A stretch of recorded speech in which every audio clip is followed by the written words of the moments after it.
year was 2025 and it had been a hot summer day and things were finally beginning to settle down once more at the office of Perry Mason at Law. He looked at his watch realizing that in just 2 hours his little girl Sally was to be married to his best friend of years before, Paul Drake's son Paul Jr. Just 16 years ago he and Della had adopted Sally. She had been the joy of his life and she was soon going to be Sally Drake. Della was busy getting Sally and the bridal party ready for the wedding. As usual he had one more thing that he had to do at the office. Della knew him too well and had sent a tuxedo the office for him to wear. As he was shaving he turned on the radio to try and relax him. But, it was not a relaxing moment, for the news came in breaking saying that the President of the United States had been found unresponsive at the White House. How could something like this happen? Oh, and Sally's wedding, what to do? Della had been busy getting Sally and her party ready for the wedding when there was a knock on the door. One of the ladies that ran the church came in and told the group of shocked women that the president had just died. It was so shocking to hear of a death on such a happy occasion, but there was nothing that they could do and the wedding was going to go on as planned. Della smiled at the young women and continued getting them ready for the big day. Sally was so pretty and had become such a lady. She was now a partner with her father at the law firm after passing the bar exam just a few weeks ago. Sally had been a staple at the office ever since she was very young. She had been in the courtroom ever since she was in grade school and had graduated from one of the best colleges in the East just last June. Perry had offered a full-time partnership upon passing her bar exams and was already making a name for herself. Della smiled at her daughter. It had always been thought that perhaps one day she and Paul would marry. She thought of Paul Sr. and how things had changed after he had been murdered on that terrible night. Perry and her had done everything they could to help Sue and her son and the daughter Denise that Paul had never gotten to know. Denise was a pretty girl and had the blonde curly hair of her father. She was smart and honest and would be working for the Paul Drake agency herself soon. This was to be her senior year in high school and already she was working part-time with his mother and sister. Paul was busy with Perry Jr. getting ready for the biggest day of his life. He was just finishing getting dressed when he got the news of the president's death. This was going to be something that would affect the wedding. But, then he thought of how selfish he was being. No matter what happened to him on this day, the president and the country were suffering much more. He would smile and marry the love of his life, and that was how it was to be. There was then a knock on the door and in walked his mom. She had been a good mother. It had not been easy for her after his dad had passed, but she had managed to run the detective agency and raise him and Denise the right way. The Drake household had always been a happy one and he would always remember that. It was going to be quite a change. He was getting married, and they had bought a small home close to the offices where they both worked. They were going to be leaving on a cruise for a week to Bermuda and he was very excited about it. The wedding went off as planned and the Drakes left for their honeymoon on time. In the meantime, Terry, who had graduated from law school with Sally, had returned to work in Washington, D.C. and things were starting to become very tense. The autopsy on the president had shown that he had not died of natural causes. It seems that someone had poisoned her. A honeymoon is a honeymoon, and the new couple was having the time of their life. But, 7 on a cruise ship news does travel and they were shocked to hear that the president had been assassinated. It never occurred to Sally that her best friend from college would become entwined in the murder mystery involving the President of the United States. Her dad had a bakery just a few blocks from the White House and every once in a while Marie the president would stop in and get one of his special cupcakes. She always came in with a number of Secret Service but was always friendly, unlike some of the other politicans in town. He had served the president the day before he was killed and had been very upset about the questions that were being asked. Sally and Paul and just landed when she got the call from Terry. Unbelievable, but Terry's father had been arrested for the murder of the president. She would need a lawyer and a very good one for her father. Terry knew that she did not either the finances or the experience to defend her father. She thought of her friend Sally and her father. He was a very famous attorney but very expensive. Oh, what to do, she thought as she paced the carpet in her office. Perry was sitting at his home enjoying a peaceful evening when he turned on the nightly news. Oh, it wasn't going to be peaceful for a while. Terry's father had been arrested for the suspicion of murdering the president. Chapter 2. Della, the never-ending companion wife and secretary, knew what was going to happen. It was not as hard as it had once been. She was now a mother of a teenager and an adult who had married. She knew that her daughter Sally would not let her best friend from school go through the situation without helping her, and Perry would never make his daughter face such an important case alone. She was ready, yes she was. Perry Jr. was in his room getting his things together for school when he heard his mom knock on the door. He was the son of the famous lawyer Perry Mason, and he was well aware that his sister Sally's friend Terry's father had been arrested for the murder of the president. He was now almost 16 years old and mostly able to take care of himself.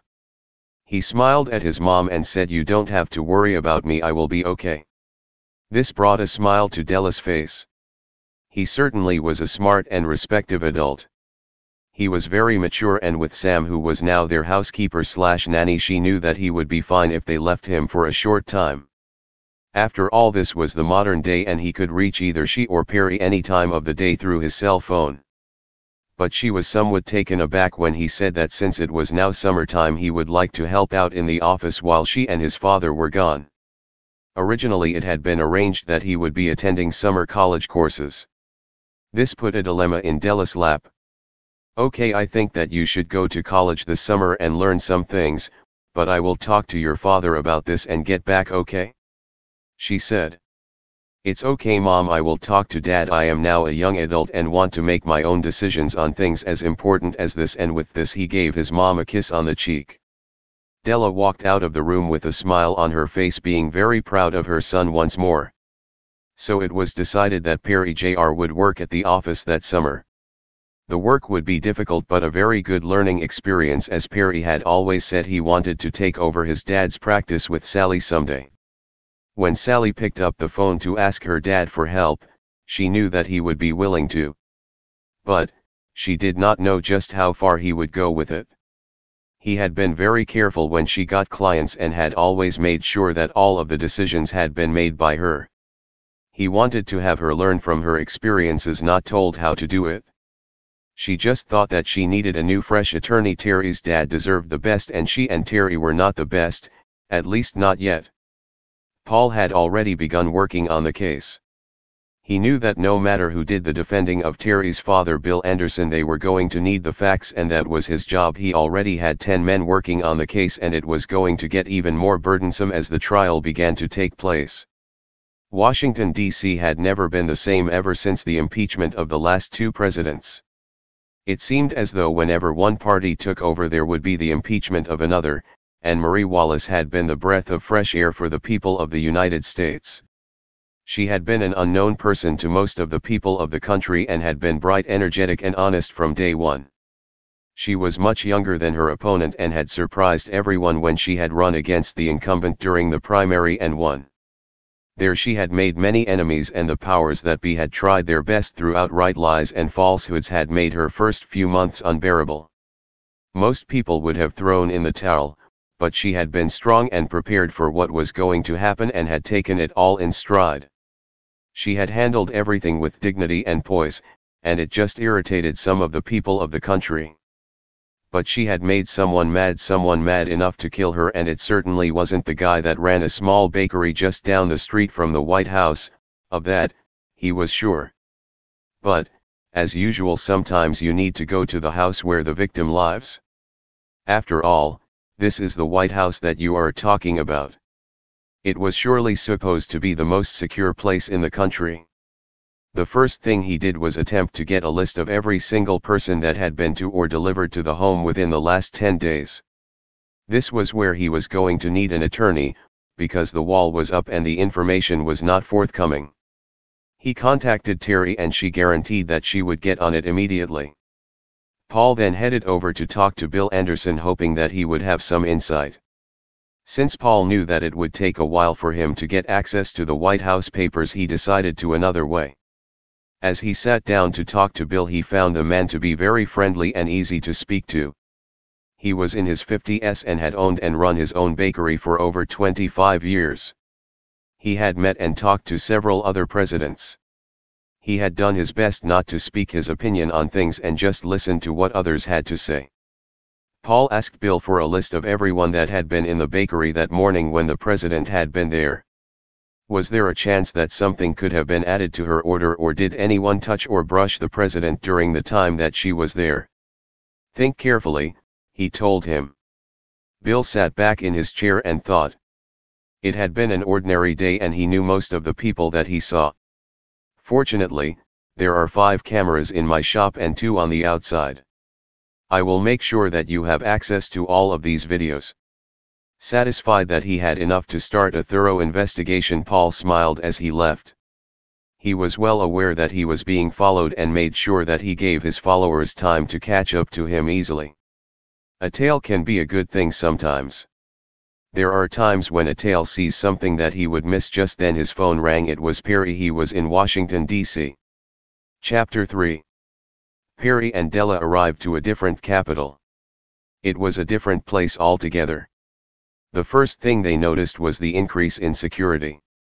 They had stayed in line for over 4 hours waiting to get into the city. Because of his name and position, Perry was not treated like all others. He and Della were held while they inspected the entire car and answered questions. Only after a long pause were they allowed to continue on to their hotel. They were met by Paul, who had been busy and had a lot of information for them.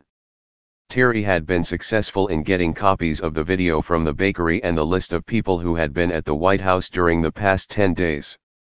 The list was long and many had already been anticipated. The workers and the vice president and first gentleman were already high on the list. From Perry's experience, he knew that in the case of murder, more than likely it was someone close to the victim.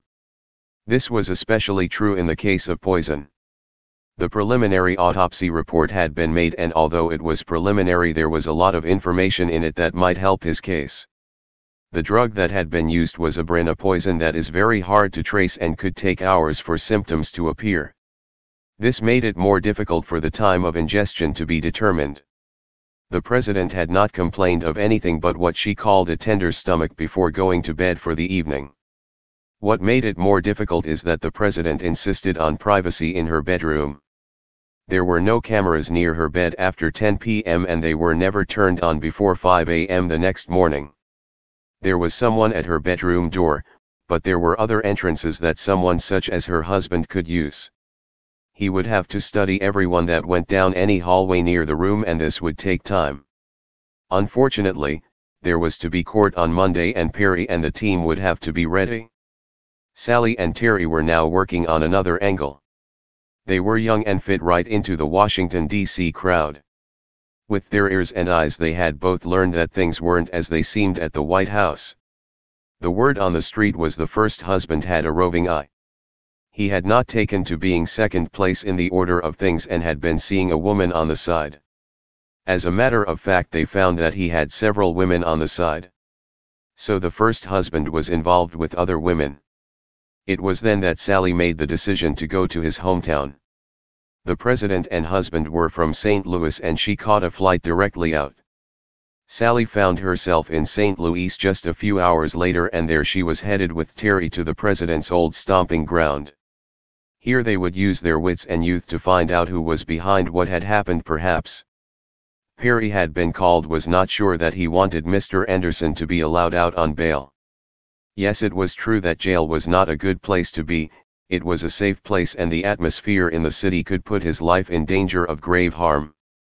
The killer was still out there and the public was outraged at what had happened to the new president. Perhaps with a great deal of luck he would know the name of the assassin by the time he went to court on Tuesday. He was determined to find out the truth. Della, I need you to look into each and every one of the workers who worked in the kitchen. I need you to go to the White House and interview the people there in person. Ask them what they know and if they had heard anything. Look into what they might have seen or heard. Della smiled and said she would get right on it. With that you could hear the clicking of her heels as she hurried down the hallway to her task. Perry was busy meanwhile checking all of the law books and the computer on how the Supreme Court had ruled when there was the assassination of President Kennedy. He also was looking into the poison that had killed the president and what effects it could have had on the president before she took real risk. He wanted to know if she could have died before she even knew she was in trouble. Could she have died in her sleep? He placed a call to his longtime friend Dr. Joseph Miller and asked if he could come to the hotel and meet with him. Dr. Miller had been a friend of his and Della's for years and had at one time lived next door to them. He was one of the best doctors in the area that specialized in different poisons. If anyone could answer his questions, Joe could. Perry was glad to hear that Joe would be able to come over and talk to him that afternoon. Chapter 4. The entire nation was in mourning and everything was either closed or open limited hours. People were in shock and justice had to prevail. The hearing in the courthouse was to be a news spectacular. Every news person, internet provider, every curiosity seeker, anyone and everyone was now descending on the nation's capital to find out who that man was accused of the murder. Perry found some of the news stories interesting and wanted to make sure that he was up on everything. The motel room where Della and Perry were staying was a suite and with a small but efficient office. The place was busy with people coming in and Paul and Della. Sally was off investigating the president's hometown and Perry finally had a little time to go over the precedent in cases such as this. He wanted to find the real murderer and treat this case the best he could, like any other murder. Then the knock on the door came and Perry was met by two gentlemen who obviously came from the government. The two men introduced themselves and took a seat across from him. They had very stern faces and first made sure that what was being said would stay in this room and only this room until the information had been totally investigated. This intrigued the lawyer, but he kept his lawyer's expression and said, "You have my word. With us we have brought more information on the autopsy report of the president." With that they handed him a sealed envelope that had been chained to one of the men's wrist. It was clearly marked top secret and Perry took the envelope gingerly. As Perry read the report, he remained quiet and emotionless. It was hard for even a man of his nature to keep his cool. But, Sally and Terry's suspicions had been warranted. It seems that besides having poison in her system, Marie was pregnant almost 4 months. The surprise to Perry was that the DNA on the baby confirmed that it was not the first husband's child. This meant that the president got pregnant by another man while she was president, not before. Sally and Terry were busy talking to the people in town. Marie was a well-liked woman, but her husband was a challenge. He had been involved in many affairs throughout their marriage and the rumor was that he had a couple of children that he occasions acknowledge. However, whenever they tried to find out information about Marie and any outside affairs they found themselves stonewalled. As they dug deeper into the goings-on before the election, during the election and during the presidency, a pattern was evolving. The name of the son of a prominent senator kept coming up. In the archives of the newspaper in town they found photos of this man and the president engaged in social occasions several times. They were going to have to look into that. Time was of the essence and subpoenas were being held out like candy. Of course, there was to be the vice president, the Speaker of the House, many of the people who had worked in the White House, and of course the workers at the bakery. But, as always, court came, and Della and Perry had to make it through the throngs of people. There were thousands lining the streets and hundreds of photographers and news crews from all over the world. They pushed their ways through the crowd and just said no comment. Finally, they made their way up the steps to the courtroom, where they were met with more photographers and more shouting. Even in the courtroom itself the noise was loud. Fortunately, Bill was already seated in the chair. And although nervous, appeared to be ready to put this behind him already. Both Perry and Della nodded to the prosecutor and smiled down at Bill, saying everything was going to be all right. Each lawyer made their opening statements, and the court began to become just like any other courtroom. It was now time to hear the testimony of the numerous witnesses. The first to take the stand was the medical examiner. Perry was wondering if he was going to mention the baby that the president was carrying and the results off the DNA. But, the doctor was very thorough. and he described the unborn child and the results that proved that the first husband was not the child's father. After a large gasp out of the audience and an admonishment from the judge, things settled down once again. The medical examiner testified that the poison that was given to the president was very slow acting and she could have ingested it any time between 3 p.m. the day before and midnight. Being pregnant could affect how quickly it worked and how it affected her. Yes, it was a changer once he knew she was pregnant. Never to be caught off guard in situations like this, Perry had already confirmed this information and was planning on using it to defend his client.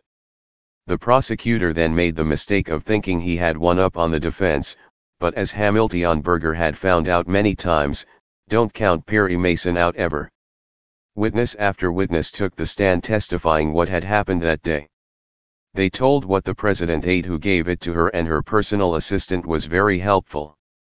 Donna George was an efficient lady who had worked for Marie for many years. She was smart, kept good records, and reminded Perry of Della. He got up from his chair and walked up to the lady.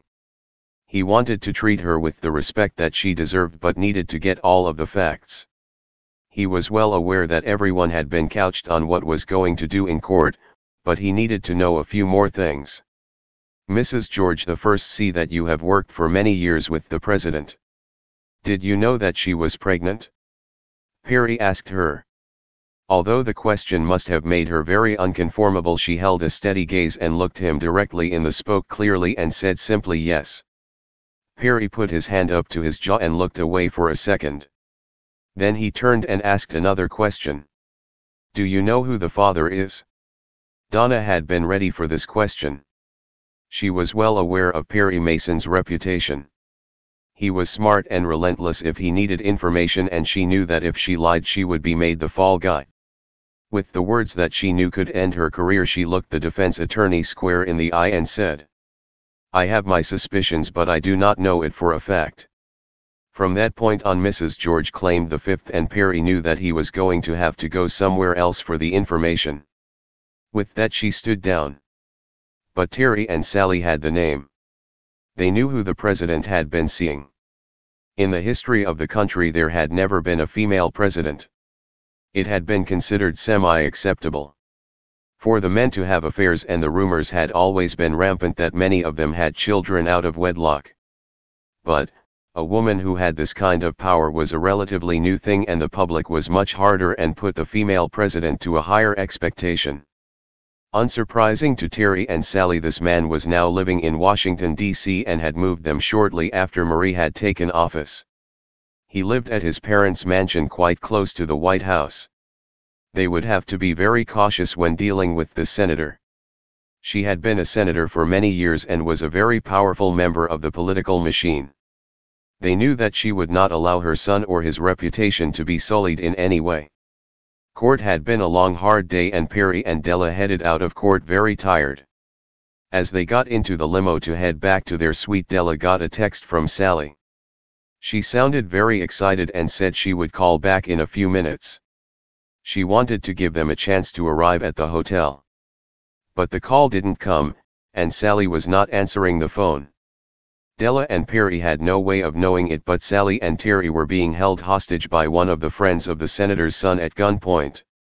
You are going to listen to me and listen well. Dan had nothing to do with this murder. He has been devastated by her murder. They were going to get together. Marie had asked her husband for a divorce, and they were to be married. He was excited that there was a baby on the way and didn't care what other people thought about it. You do know that some of the people in Washington, D.C. are still human, don't you? The fact that the man had a gun made it a scary interview. However, they had learned more from this man with a gun than they had learned the entire weekend. So, it was Dan Rivers that had fathered the baby, and his mother was involved in the frugal attempt to keep this fact a secret. Sally smiled at the man and said, all we want is the truth. I will tell Perry what you have told me. We both know that the guy at the bakery is innocent, and we are just trying to make sure that the right person gets convicted. Keep your eyes and ears open and call me anytime. With that, the two girls were released and 4 hours later able to call Perry and Della. When Della finally saw Sally's number come up on her phone, she breathed a sigh of relief. What Sally told her actually made her heart skip a beat. Sally and Terry had learned the name of the man who fathered the president's baby, and he was the son of a very powerful senator. There would have to be another subpoena sent out to both Dan Rivers and his mother Nadine Rivers. The senator had been at the courthouse the morning before, making all kinds of claims and running her mouth. She was an obnoxious woman who was known for her rantings, and Perry was going to use it to his advantage. Chapter 5. Once again, the crowds were extremely difficult for Perry and Della to manage, but somehow, they got through. Paul had just finished going through his 1000th tape, and there on the tape was something very interesting. He hurried up the steps to meet Perry in the courtroom. They needed to know what he had found. Perry and Della listened and with no sign of emotion took a seat and waited for the court to begin. Nadine Rivers, keeping with her normal facade, was out in front of the courthouse running her mouth and trying to call her subpoena a political ploy. She had the sympathy of the media though, and was in all her glory. Her son Dan looked like a defeated man.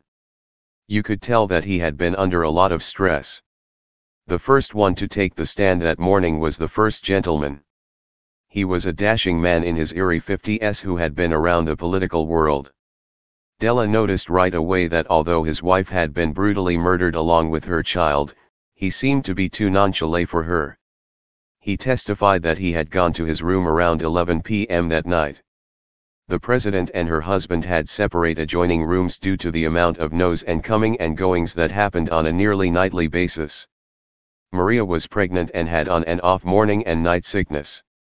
She had taken a couple of crackers to soothe her stomach that night. I did not see anything or hear anything different on that evening, he testified. Now it was Perry's turn, and he had some real questions. Did you know prior to the autopsy report that the baby was not yours? Objection. The prosecution called out. Overruled, said the judge. The witness will answer the question.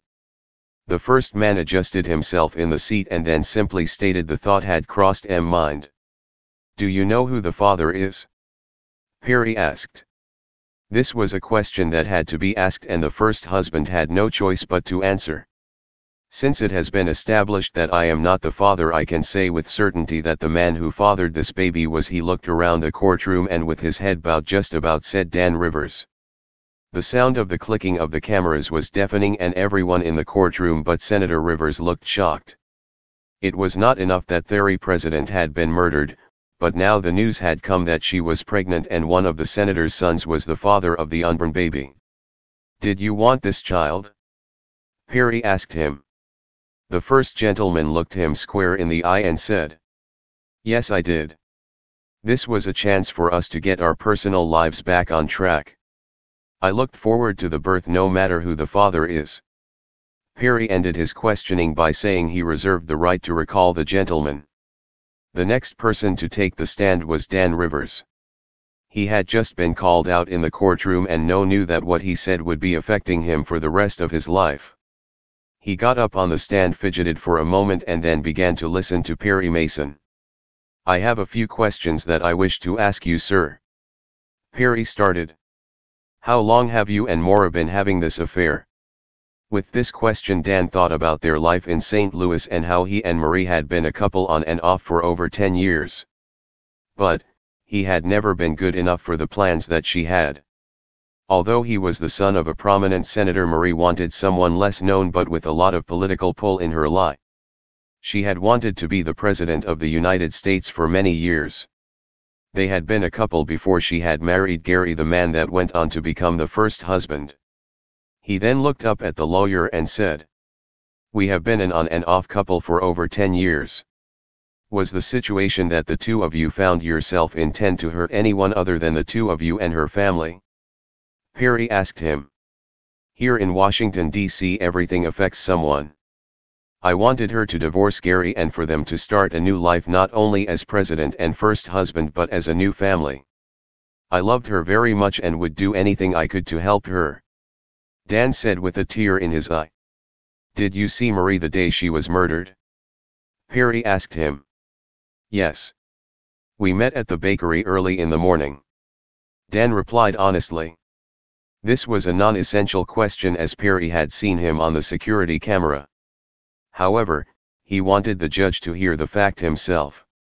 Did you see anything or anyone at the bakery that morning out of the ordinary?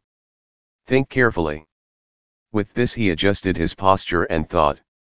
This had been all he had thought about since the murder of Marie. He was not sure if it was significant or not, but he had seen his mother and Gary talking together that morning not just a few yards from the bakery. He had wondered what they were doing. Neither of them had acted as though they had seen him though. But he wanted to know the truth, so he said, "I was surprised to see my mother and Gary just a few feet from the bakery. They were talking and didn't see me.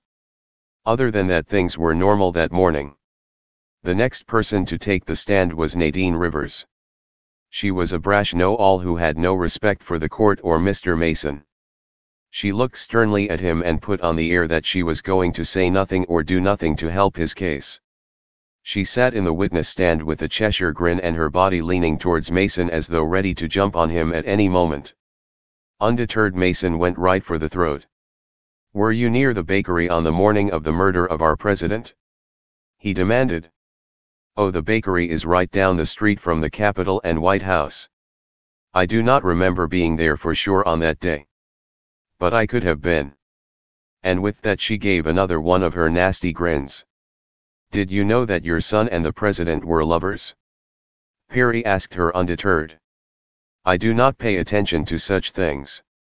What my adult son does with his time his business, not mine," she answered abruptly. "Where did you go that day after leaving the first husband?" Perry asked. "As I said, I am not sure that I was there, but if it was on that day I believed I headed back to the Senate to do some more of my important," replied smartly. "Did you see the president at all on the day that she died?" Perry asked.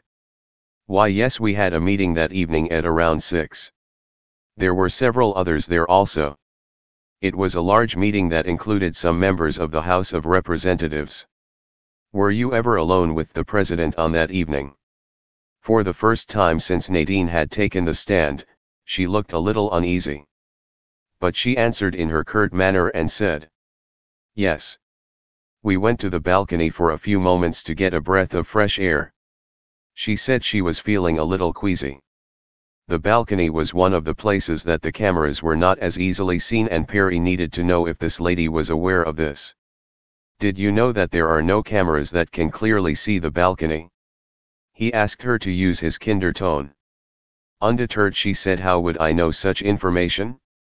This was going nowhere, so a change in strategy was in Perry's mind. "Did you go to college before becoming a senator?" he asked. With the reaction of a cougar, she said yes. "What did you study?" Perry asked her. This again made Mrs. Rivers nervous, and it was starting to show.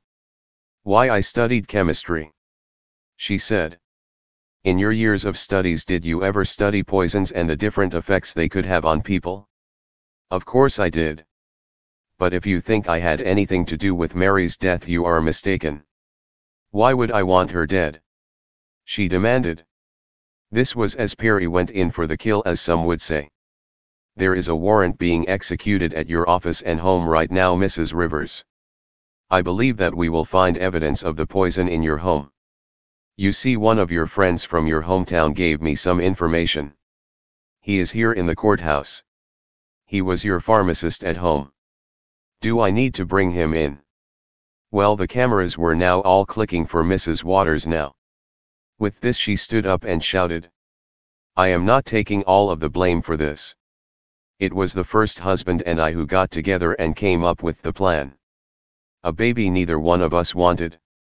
The end to a comfy career and the loss of my son. The first husband started to get up but was stopped by the security. With that, Bill was free and Washington, D.C. was now going to have to heal with the new president. Sally and Paul, along with Della and Perry, returned home with once again a job well done.